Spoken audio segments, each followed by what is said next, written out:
Alright guys, again it's Jerningham here. Do you know what makes me... I shouldn't be laughing about this because I don't find it funny, but the thing is, this guy does not have a clue about stuff in life. He reckons it's just going to drop, the numbers are going to drop at the peak, they're going to go down and down and down and down. He reckons lockdown's going to be over soon. Matt Hancock's. I mean, I think he works for Boris Johnson, but you should hear the stuff that he's saying, guys. We're not at the peak yet. We're going to be like this until September or December, or it could be longer. We're not going to reach the peak yet. And then he's talking about, I think, the vaccines and stuff, or could be wrong, but I'll play the video and see what you guys think about it. You may like it, you may not, but everyone's got their own opinion. So anyway, give me a second while I put the video on.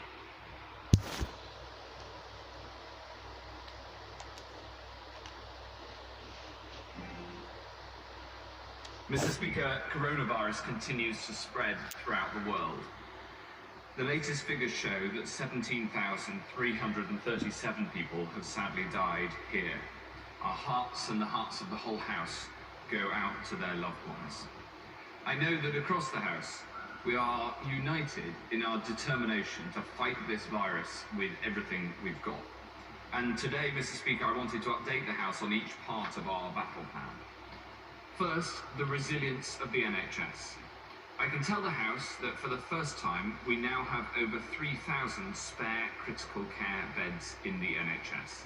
That is more than 3 times more than we had at the start of this crisis. It's thanks to the incredible work of an awful lot of people that we now have this extra spare capacity. He thinks it's magically going to go away, the virus. He reckons they're going to get on top of it. Over the past 2 weeks, I've been lucky enough to attend, either in person or virtually, the opening of 4 of these new Nightingales in London and Manchester, Birmingham and Harrogate. And there are several more to come all across the UK, in Belfast, in Glasgow and Cardiff, Exeter and Sunderland. These incredible efforts from dedicated staff, supported by our armed forces, mean that our NHS has not at any point been overwhelmed by coronavirus. Some said this would be impossible. And today, I want to reinforce the message that non-COVID NHS services are open for patients.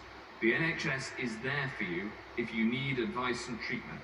And I want to address very clearly this message to those who might be vulnerable to heart attacks or stroke, to parents of young children, to pregnant women, and to people with concerns that they may have cancer.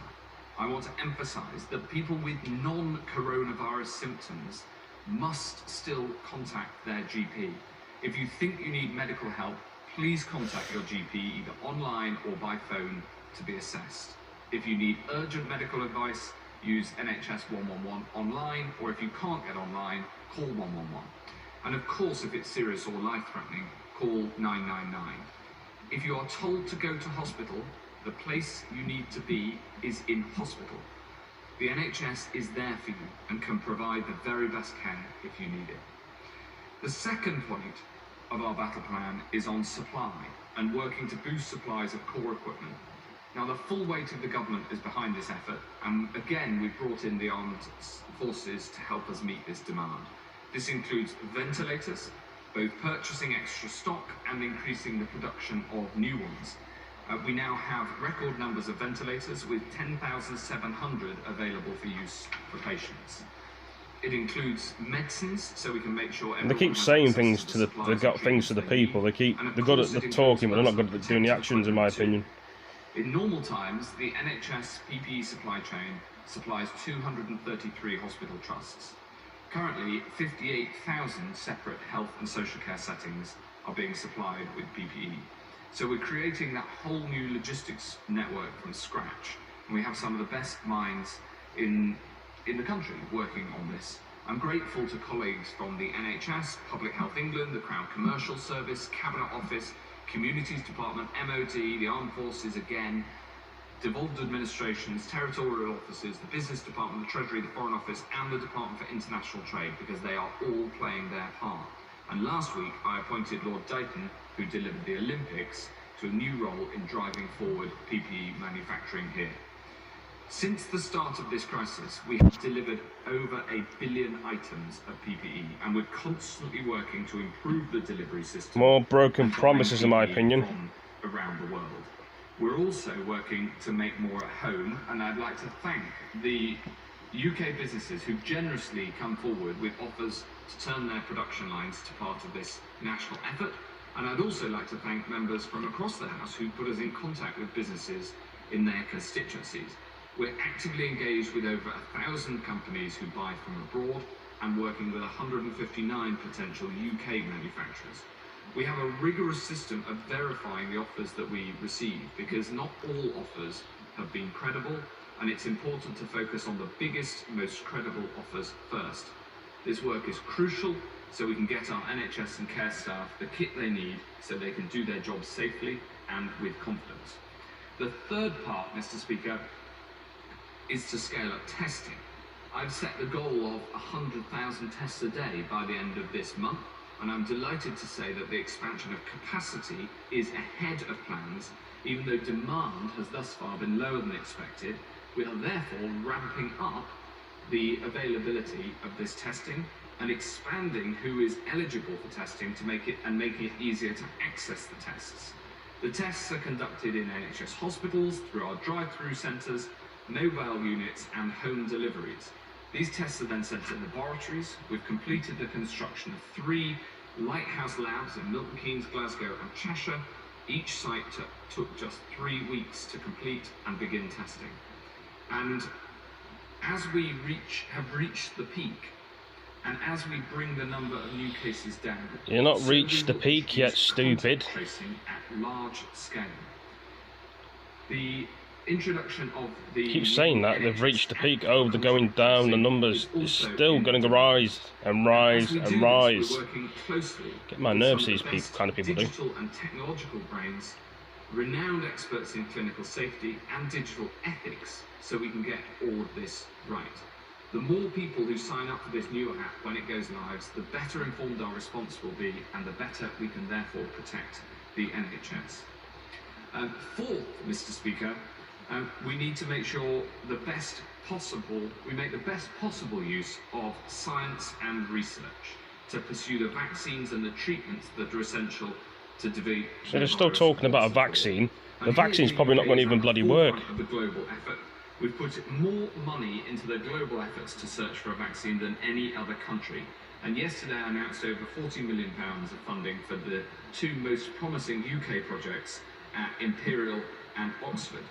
And the vaccine for this Oxford project will be trialled in people from tomorrow, and I'm sure the whole House will agree this is a very promising development. Yeah, see if it works. And I'll repeat what I said yesterday, which is that in normal times, reaching this stage would take years, and the combination of this innovative group of people at the Jenner Institute in Oxford and the MHRA, the regulator, who deserve our special praise because they are both ensuring that the process is safe, yet is also conducted more rapidly probably than ever before, and they deserve the support of the whole House in that work. At the same time, we'll invest in manufacturing capability, because if either of these vaccines work, then we must be able to make them available for the British people as soon as humanly possible.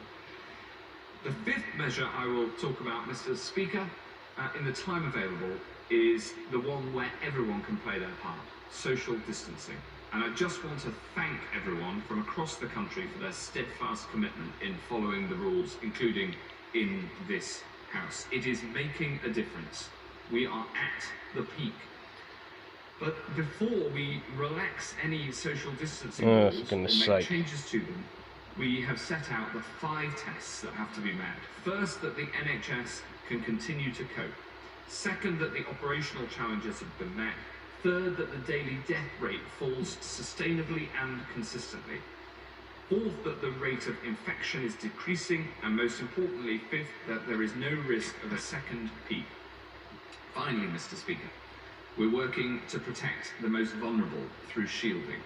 This is the 6th part of our battle plan. There's been a huge effort underway across government to contact and support those at risk. We've been boosted by the support and the help of the heroic talk rubbish, don't they? responders who signed up in their droves. Within 2 days of our call to action, an unbelievable 750,000 people put themselves forward for this initiative. So with the volunteers and with the support of the Communities Department and the NHS and local councils who've done amazing work on this, that we are shielding the most vulnerable. Mr. Speaker, these are unprecedented times for us all, and we've all seen the extraordinary impact of coronavirus in our constituencies and across the country.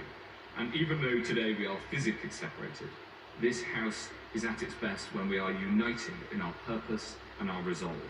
So I will keep working with members right across the House in this fight against this invisible killer.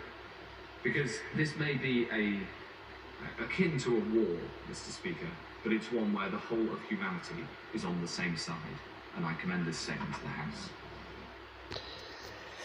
Matt Hancock reckons he's going to save the world. Thinks he's Superman. They think with this vaccine that they make, there's some very good scientists, fair enough, but they think with this vaccine, there's going to be people that can make very good vaccines, which there is some clever scientists around the world, as we all know. But I don't think this is going to work. If it doesn't work, if it works, fair enough, I'll be happy. You know, everybody else is going to be happy if the vaccine works, but we'll have to just wait and see these next couple of weeks and see what happens. Anyway, guys, thank you for joining me. Hope you enjoyed the video. Tell me what you think about this. Will it work or will it not work with the vaccine? The vaccine that he's making, or people in Oxford are going to be making it, will it work for the people? Who knows? Anyway, see you in the next video. Peace.